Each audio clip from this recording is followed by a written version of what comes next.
Have you ever felt like you're looking for, I don't know, a secret weapon?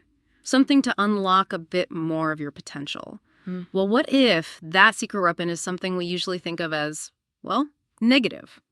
Today, we're doing a deep dive into the ideas from the audiobook, The Doubt Advantage. Skepticism in Critical Thinking. Sounds interesting. Yeah, so our mission today is really to walk you through how embracing skepticism, the right kind of skepticism, can seriously boost your critical thinking. Right. Help you spot those hidden biases, and just make smarter decisions across the board. It's about getting past old beliefs that might be holding you back. And that's a key point, isn't it? We need to be clear from the get-go. This isn't about being cynical. No, definitely not. It's not about just distrusting everything. The book frames skepticism as a thoughtful, questioning approach. It's more about building a solid understanding, really. Building, not just tearing down. Exactly. And that's what helps unlock potential, leads to more authenticity, and ultimately success. Okay, that reframing is so important. Let's dive into chapter 1 then. Start with doubt. Most people hear doubt and, well, they cringe, right? Yeah, it has negative vibes, hesitation, weakness. Exactly. But the book flips that. It asks, what if doubt isn't the enemy? What if it's actually your best ally for growth? It's a powerful shift. The book calls doubt a catalyst, like an internal alarm bell. An alarm bell. How so? Well, it highlights areas where your knowledge or beliefs might need a closer look. The book calls it a spotlight, illuminating spots that need more investigation. Okay. Like a prompt to dig deeper. Precisely. And that's so different from cynicism, which is often just a closed-off no. Skepticism is an open-minded why or how. It's about inquiry. So for you listening, this means if you lean into that healthy skepticism, being open to maybe being wrong. Having that humility. And being okay with saying, I don't know sometimes. Yeah. That naturally sparks curiosity. It really does. And that curiosity fuels learning, keeps you adaptable, ready for anything really. So once you start feeling okay with doubt, what's next? It's not just sitting there doubting, is it? No, that leads right into chapter 2. Question everything. Okay, question everything. That sounds exhausting. Yeah, it can seem that way. Yeah. But think about how much we operate on autopilot. True. In this fast-paced world, it's easy to just go with the flow, not really examining the why behind our actions or beliefs. Exactly. And the book argues that making questioning a habit actively engages your brain. It sharpens critical thinking, helps you uncover deeper insights. It's like a mental workout. A mental workout. I like that. So how do you do it without getting overwhelmed? Well, one simple but really effective technique mentioned is the 5 whys. The 5 whys. Tell me more. You just take a problem or even a belief and ask why 5 times. Each answer leads to the next why. It forces you to dig past the surface stuff. Oh, okay. So it gets you to the root cause, breaking those automatic thought patterns. Precisely. It gets you off that autopilot. And it's not just asking questions, right? The book talks about the art of asking them. Yes, absolutely. Focusing on open-ended questions.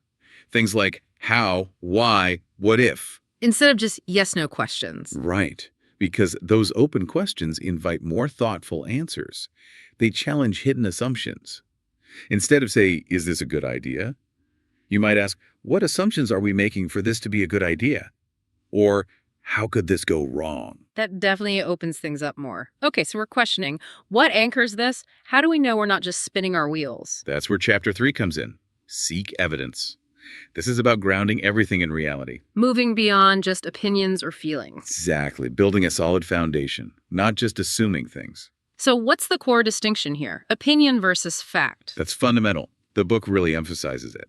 An opinion is subjective, like chocolate ice cream is the best.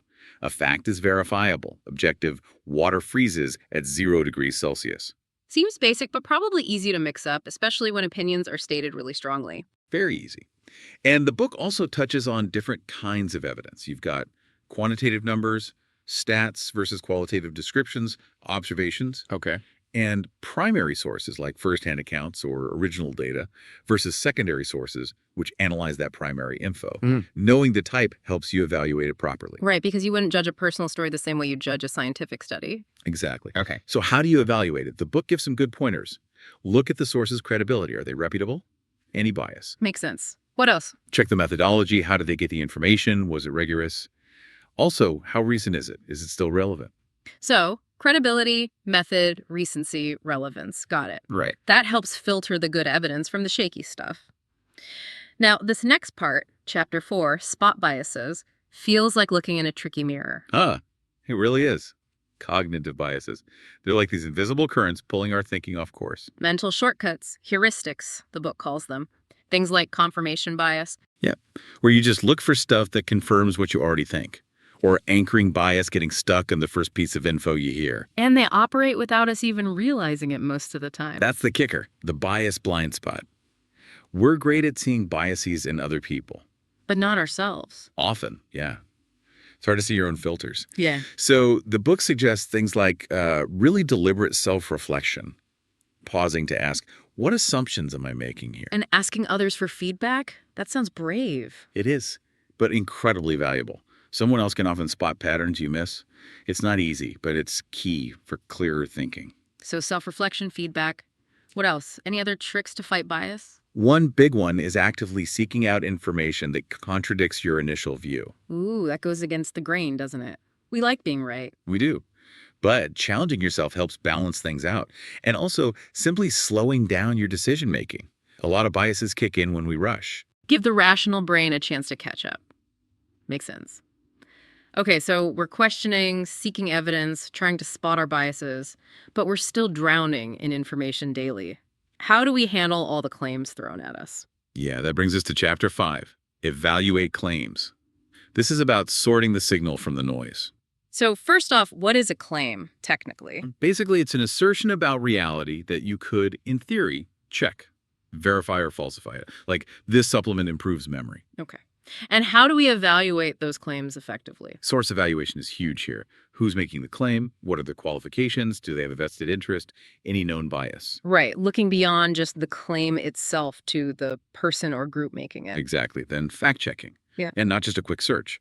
Look for corroborating evidence from multiple, reliable, independent sources. Triangulating the information. Precisely. The book also talks about logical fallacies here, right? As red flags. Yes, huge help. These are common errors in reasoning, like ad hominem attacks attacking the person, not the argument. Or appealing to emotion instead of using evidence. Exactly. Recognizing those fallacies helps you see when an argument might be weak, even if it sounds convincing on the surface. It's like a built-in detector for faulty reasoning. Okay, detector activated. Now, Chapter 6. This one feels a bit paradoxical. Embrace uncertainty, finding strength in not knowing. It does sound strange at first, doesn't it? But the book argues that uncertainty isn't something to fear. It's framed as this vast, unexplored ocean of possibility. An ocean of possibility. Think about it. Embracing uncertainty is what drives innovation. It sparks curiosity, keeps your mind flexible, agile. So it stops you from getting stuck in rigid thinking. Exactly. It's a safeguard against that. The book suggests things like mindfulness can help build your tolerance for ambiguity. When you're okay with not having all the answers right away. You make better, less rushed decisions. You allow for more nuanced choices? Yeah.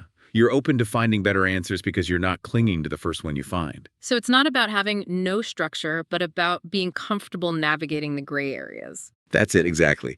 Navigating ambiguity with confidence and curiosity, seeing it as an opportunity. That comfort with ambiguity seems like a good lead-in to Chapter 7, Challenge Norms. It really is.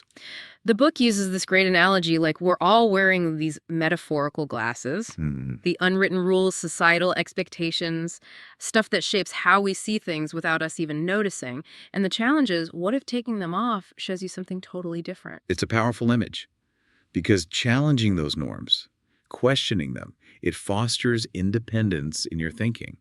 It encourages authenticity. How so? By examining those norms about careers, success, relationships, whatever, you can figure out which ones actually serve you and which ones might be limiting you unnecessarily. So it's about consciously choosing, not just conforming automatically. Right. Making choices aligned with your own values, not just what's expected. Which sounds great, but also potentially scary. Going against the grain. Oh, absolutely.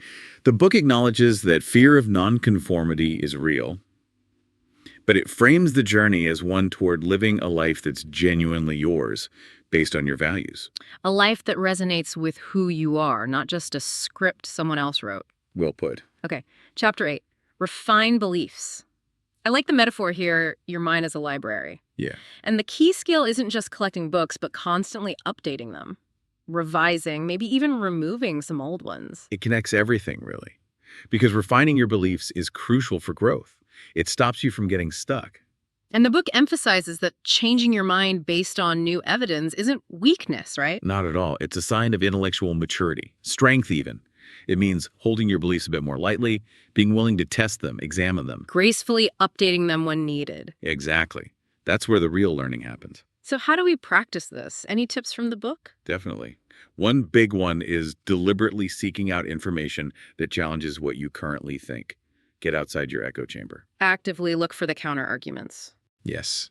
And also practice cognitive flexibility. That means consciously trying to see situations from multiple angles, trying on different perspectives. Like mental gymnastics for flexibility. Sort of, yeah. Breaking out of those rigid patterns. Okay, we've covered a lot of ground. How does it all fit together? That's chapter 9, right? The growth cycle. Yes, this ties it all up. It shows these aren't just separate skills, but they work together.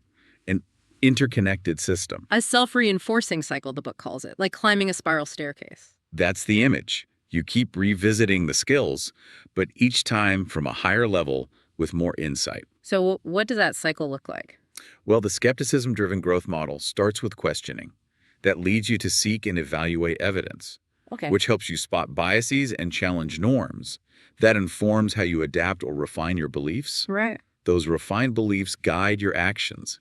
Your actions lead to new experiences, which then spark new questions. And the cycle starts again, but maybe faster or easier each time. Exactly. It builds momentum. It becomes a more natural way of operating, improving your results with less conscious effort over time.